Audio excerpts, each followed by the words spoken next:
Hablamos de economía cuando nos aprieta el bolsillo. En el mundo el tema de las bolsas es muy fuerte. Si tuviéramos que ponerlo en facilito, ¿qué es lo que ha pasado hoy día?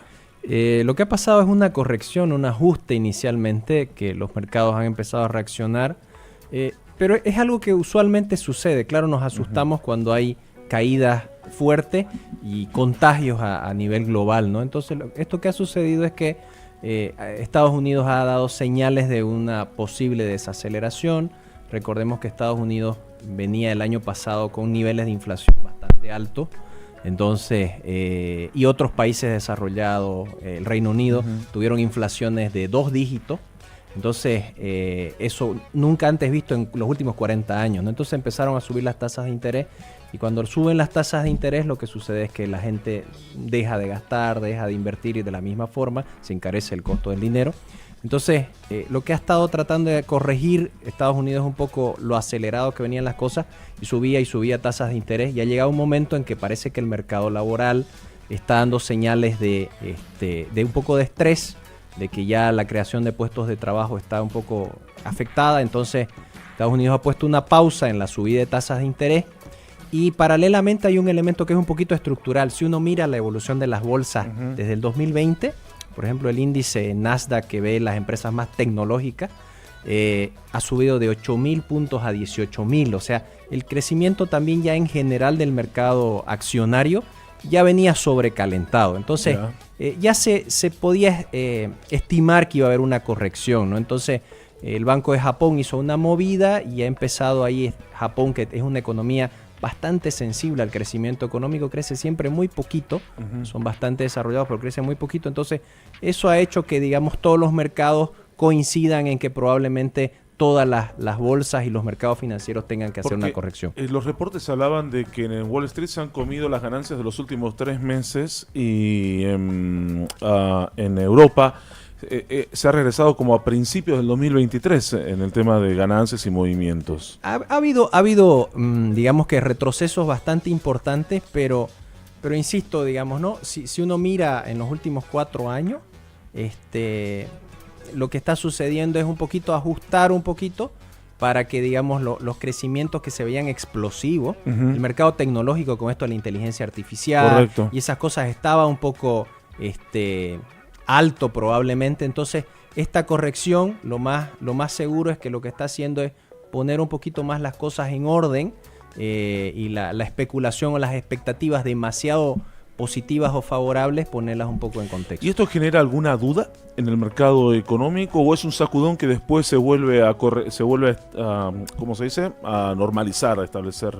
Lo más probable es que se va a volver a restablecer en un nuevo nivel, y otra vez va a empezar a crecer, porque lo que va a suceder es que otra vez los bancos centrales van a empezar a bajar tasas de interés, que ya están un poquito altas. Estados Unidos está un poquito más de 5%, la tasa del Banco Central, digamos.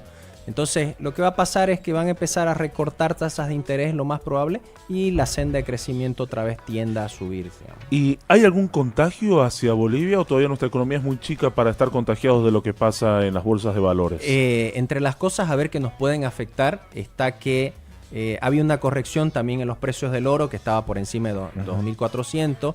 El precio del petróleo se ha movido unos $6 hacia abajo también, que es referencia, ¿no es cierto?, para el gas que exportamos, con cierto rezago de 3 meses, pero sí.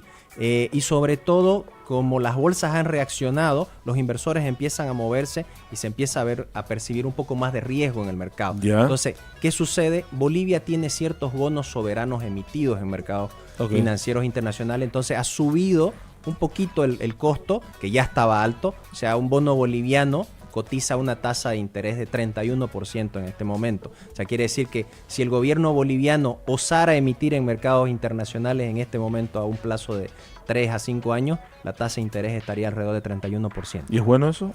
Está altísima, está ¿no? Altísimo, entonces, es por eso que probablemente es que, fíjense que en los últimos años el presupuesto general del Estado preveía que exista emisión de bonos soberanos en mercados internacionales, pero no se ha dado precisamente porque estas tasas son extremadamente altas, ¿no? Entonces, el riesgo país de Bolivia tiende un poquito a elevarse, entonces hay una interconexión ahí de alguna manera de efectos externos, ¿no? Bueno, y Y hablando de temas económicos, Walter, ¿cómo está viendo la situación del país? No me diga complicada porque ya todo el mundo me lo ha dicho, pero un poco viendo más a lo profundo. De una proyección, escuchamos a la gente, sobre todo, quejarse en la calle, ¿no? Cuando usted le pregunta a cualquiera y veíamos a Tufik que quería sacar buena palabra de cómo es la situación y dice complicada, las cosas cuestan más, ya no vendo lo mismo que antes.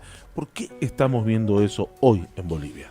Porque se está dando una combinación de factores, ¿no? Entre un incremento de precios todavía atenuado.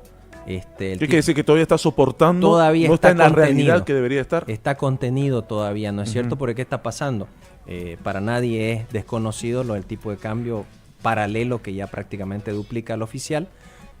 Y eso, como es un costo para las empresas que importan, lo que está sucediendo es que en qué momento trasladan al precio, ¿no? En un escenario de menor dinámica económica que se siente en todo sentido. Entonces eso está haciendo que evidentemente hay menos movimiento. Y la preocupación es que los precios en algún momento van a tener que trasladarse y probablemente algunas empresas van a sufrir más que otras, la gente también. Entonces ese escenario es el que probablemente todo el mundo estamos sintiendo. Hoy conversábamos con el presidente de la CAO y nos decía que los proveedores de insumos le habían dicho a ellos, todavía estamos tratando de aguantar la situación, pero no va a poder ser así, porque ya los precios que vamos a tener que pagar son otros, o sea que esto se va a encarecer. Y le preguntaba también si lo que le está pasando hoy al sector productivo, lo sentimos ahora, lo vamos a sentir después. Y ya decía, bueno, lo que hoy está pasando por el crecimiento de la deuda de los pequeños productores, por la falta de insumos, eso lo vamos a ver reflejado dentro de unos meses.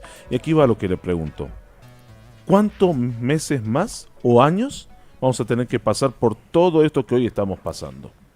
Yo creo que... Si tiene la bola de cristal, o sea, si sentaron a hablar entre economistas y pudieron proyectar. Hemos participado en bastantes encuentros y foros últimamente. Entonces, la coincidencia, particularmente yo me atrevería a decir que esto recién empieza.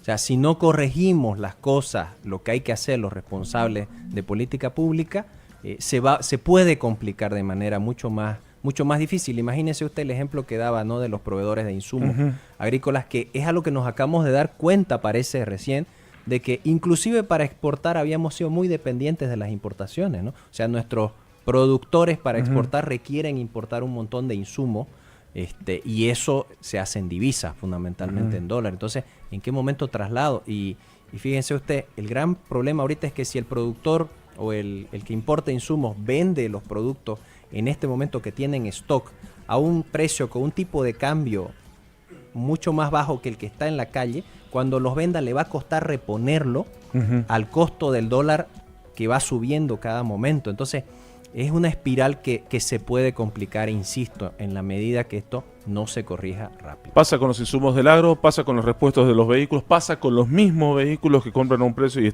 después va a tener que comprar a otro precio. O sea, pasa con todo el movimiento del mercado. Y pasan ejemplos, Nona, usted me contaba que hoy fue al banco y... ¿Ah? ¿A dónde? A un banco. A un banco. Aún no le estoy diciendo a cuál banco, para que no... Póngase el micrófono de cerca. Y le pasó algo. Usted quería mandar un dinero a una cuenta fuera del país. Sí, me dijeron que desde hace 10 días no se puede ni recibir ni enviar dinero.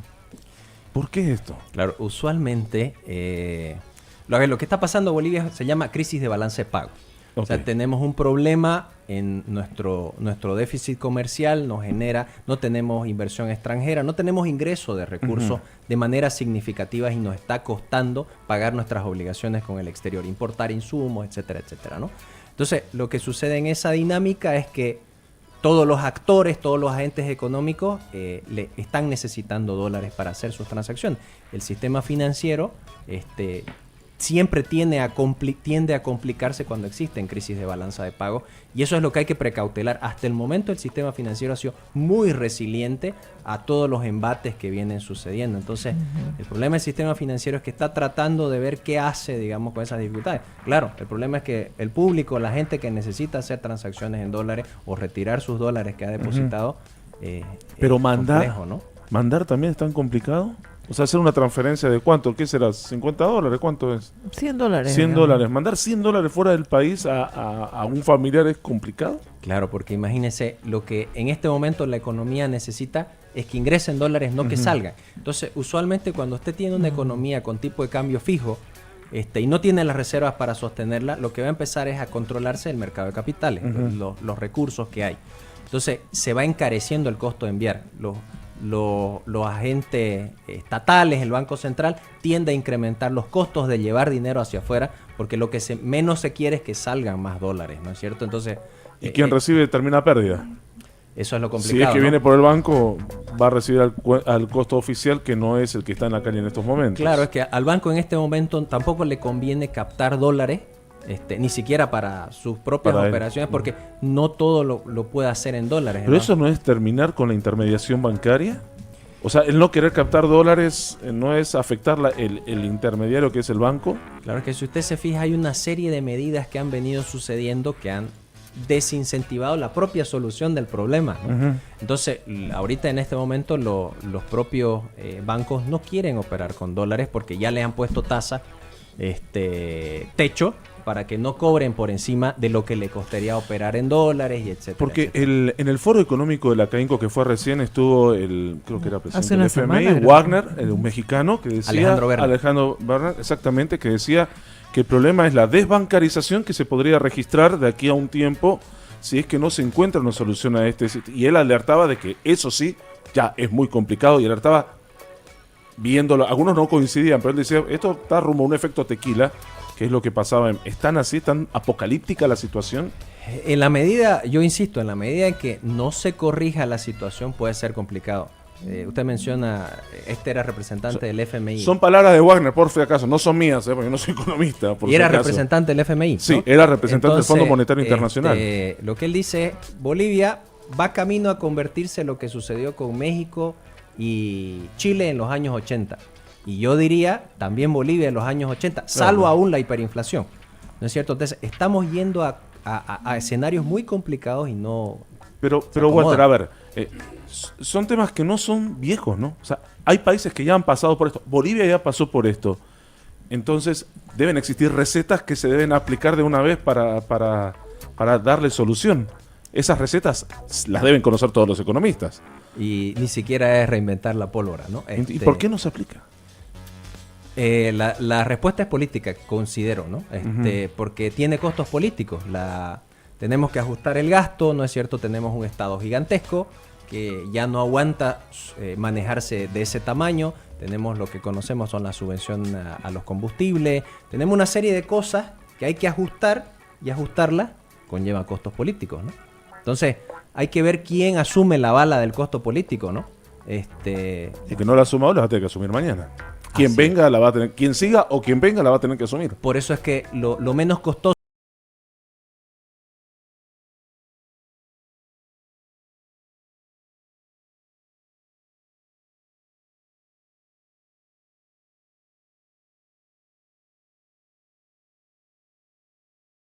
La cosecha es hoy, la cosecha no espera mañana.